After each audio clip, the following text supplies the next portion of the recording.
I'm thinking Kobe Bryant's top 10 all time, probably top 5. He's not number 2 all time in the history of basketball. What's wrong with that, Shaq? But I have a problem with, you know, what you said. Like, my thing is, doesn't matter who the GOAT is, my guy should be in the conversation. Yes. No, but hold on. So if you guys just throw him out of the conversation. Where Stephen A. ranks LeBron, that would be number 2 overall. Number 2 in the history of basketball. Yeah, that's all I was going to say. Yeah, number 2 overall, number 2 in the history of basketball. Makes sense. I think most people do. Stephen A. Smith pushed the GOAT debate a step too far, and even Shaquille O'Neal couldn't stay silent. The ESPN analyst explained why he wouldn't rank Kobe Bryant above LeBron James, but Shaq didn't just disagree, he shredded the argument, exposing every flaw in real time. What happened wasn't just a debate, it was a complete dismantling of Stephen A.'s credibility on a global stage. Sometimes when I hear people talk, I don't understand the criteria. Is it championships? Is it points? Right. Is it, like, I always have arguments with people like, I don't really care who's in it, but I think you should put the right people in. Yeah.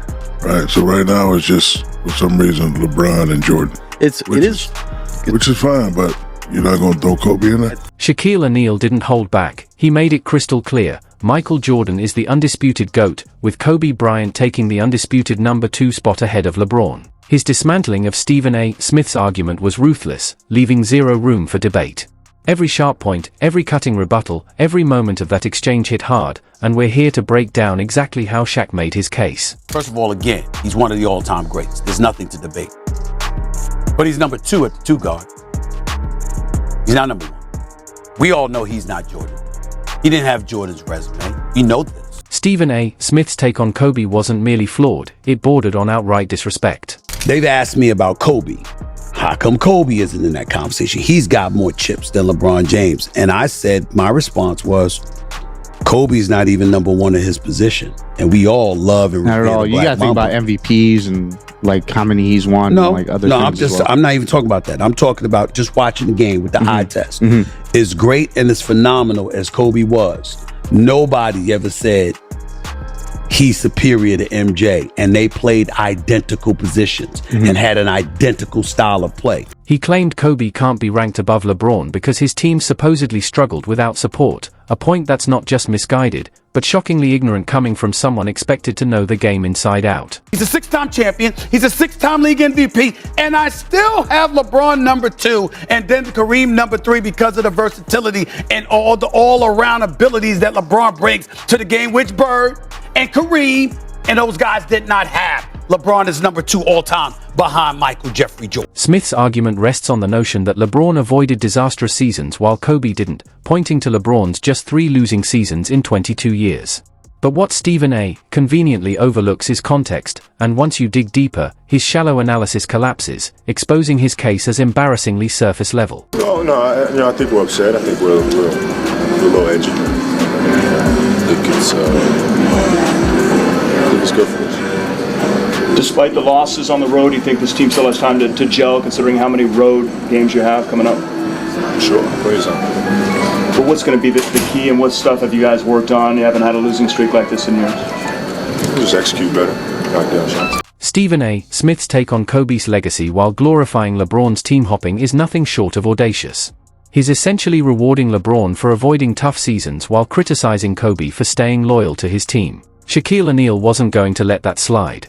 The man who spent 8 years playing alongside Kobe made his stance clear. The only thing I don't like about the GOAT conversation is they don't put my boy Kobe Bryant in it. Michael, LeBron, or Kobe? Now y'all can debate, Shaq declared, making it clear Kobe deserves the same respect and consideration as LeBron, not a second-tier mention. I'm thinking Kobe Bryant's top 10 all time, probably top 5. He's not number 2 all time in the history of basketball. What's wrong with that, Shaq?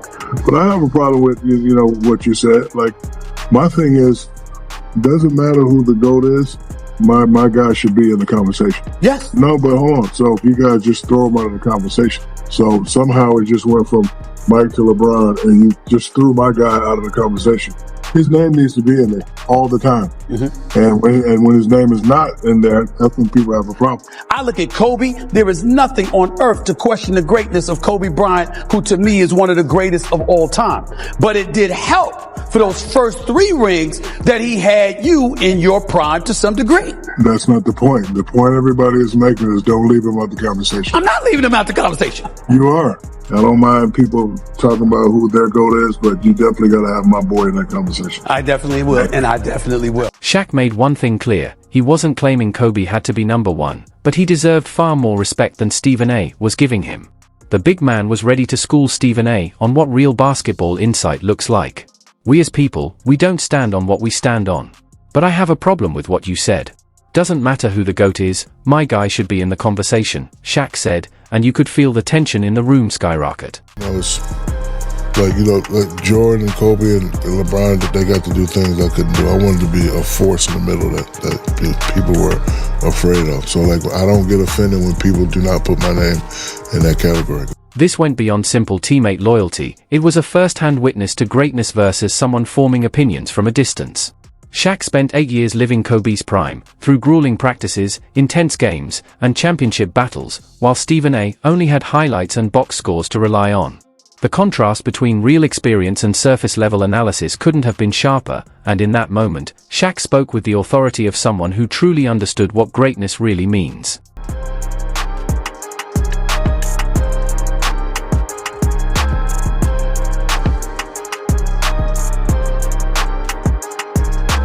Shaq has always been outspoken. Michael Jordan is the undisputed GOAT. But here's the twist, he also believes Kobe Bryant edges closer to Jordan's greatness than LeBron ever has. For me, it's always Dr. J and Michael Jordan, Magic and those guys. I might get flamed for this, but dude, I'm from Cleveland. Numerous former NBA stars rank Kobe above LeBron in the GOAT debate, pointing out that Bryant came closest to replicating Michael Jordan, not only in talent but in relentless killer instinct. Shaq saw it all up close. When he names Jordan the GOAT and Kobe solidly in the second spot, he's not just handing out rankings, he's talking about basketball in its purest form. Some players are wired for it, others simply can't reach that level. Michael looks over at us and said, he can't guard me. Kobe looks over at Doug Collins and said, this guy cannot. Stephen A.'s argument about team success crumbles under closer inspection. He lauds LeBron for dodging bad seasons, conveniently ignoring that LeBron could choose his situations, while Kobe remained loyal to one franchise through rebuilds, injuries, and front office blunders. LeBron left when times got tough, Kobe stayed. Which demonstrates more character? Shaq knows the answer, even if Stephen A. acts like he doesn't. To make it even more ironic, Stephen A. has previously claimed Kobe was a better player than Shaq himself, making his current position not just contradictory, but downright baffling. In the spirit of Kobe Bryant, let me end this segment by saying this. Say what you will about Kobe Bryant. That brother put in the work. And it was never an option for him to miss games or to not represent basketball the way that he did. I want everybody to remember that brother was about putting in that work. Let's focus on what really matters, championships and how they were won. Kobe claimed 5 rings, tying Magic Johnson, while LeBron's are spread across 3 different teams. Which carries more weight? Shaq knows it's Kobe. His titles demanded loyalty, sacrifice, and relentless mental toughness. Winning 5 championships with a single franchise isn't luck, it takes over a decade of elite performance. Stephen A.'s dismissal of Kobe's challenging seasons misses a critical point. Every great player faces obstacles when surrounded by weaker talent. The difference? Kobe didn't walk away, he stayed, adapted, and conquered. In addition to overpowering you inside, you might as well wave the white flag of surrender. Bryant lays it off to The dribble penetration and the quickness of Kobe Bryant is really causing problems for the Pacer perimeter guys. When he gets in there, the back line steps up. Shaq has seen greatness up close, sharing the court with Kobe during some of the NBA's most electrifying and unforgettable moments. While commentators like Stephen A. argue rankings from the sidelines, Shaq remembers the clutch plays, the relentless drive, and the sheer brilliance unfolding live. He recalls Kobe erasing a 15-point fourth-quarter deficit in Game 7 of the 2000 Western Conference Finals against Portland, and dominating the 2001 playoffs with a 29.4-point average that carried the team. For Shaq, these aren't just stats, they're vivid memories etched into the game itself. He often breaks down the difference between LeBron, Kobe, and Jordan, explaining it's not just skill but presence, who commanded fear and respect on the floor when everything was on the line. They want to be 41 and 41. They don't want to be 40 and 42. Here's Bryant for 47. Missed that. Rebound by Jeff Whippy. Shaq doesn't hold back when contrasting his view with Stephen A.S. Sure, LeBron deserves praise for his basketball IQ and savvy moves, but what about loyalty and crafting a lasting legacy? Kobe stayed loyal to one team for 20 years, riding through the peaks and valleys without shortcuts or ring-chasing schemes. Every championship he won was earned through relentless effort, determination, and an unbreakable will. To Shaq, that's the mark of a true competitor, someone who plays with heart and grit, not someone who treats the game like a calculated formula. You are from Philadelphia. I find it unbelievable that the fans are booing you here. Is that hurt your feelings? Yeah, my feelings are hurting, man. I mean, I'm just out there trying to play and have a good time, and yeah, my feelings are hurt being from Philadelphia.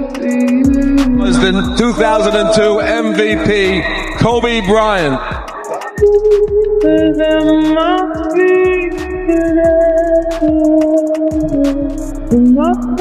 When Shaq speaks up for Kobe in the GOAT debate, he's arguing for more than numbers, he's championing loyalty, character, and the kind of mental toughness that defines true champions. Having shared the court with him, Shaq knows firsthand what made Kobe exceptional, a complete, Jordan-like game with flawless footwork, deadly fadeaways, unstoppable post moves, relentless defense, and a killer instinct that could turn any moment into a win. LeBron might have size, strength, and athleticism, but basketball isn't just about raw gifts. Shaq witnessed the difference up close. Kobe conquered with precision and sheer will, while LeBron often leaned on physical advantage and favorable situations.